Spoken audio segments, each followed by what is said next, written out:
તો વાત હવે ઉત્તર ગુજરાતની, જ્યાં બનાસકાંઠાના થરાદમાં વિધાનસભાના અધ્યક્ષ શંકર ચૌધરીના હસ્તે ₹435 લાખના વિકાસ કામોનું ખાતમુહૂર્ત કરવામાં આવ્યું છે।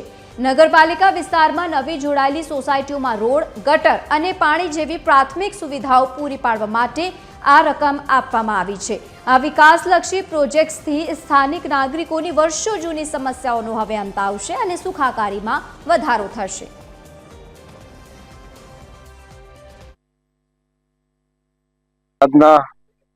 સુંદર સોસાયટી અને આ બાજુના બધી સોસાયટીઓ બાકી જે હતી, જે નગરપાલિકાની અંદર પ્રથમ વખત સમાવેશ કરવામાં આવ્યો છે। સ્ટ્રીટ લાઇટનું કામ, રસ્તાનું કામ, ગટરનું અને પાણીનું કામ, તેના માટે આજે 4 કરોડ રૂપિયાના ખર્ચનું આજે ખાતમુહૂર્ત કર્યું છે અને એનું કામની શરૂઆત કરી રહ્યા છીએ।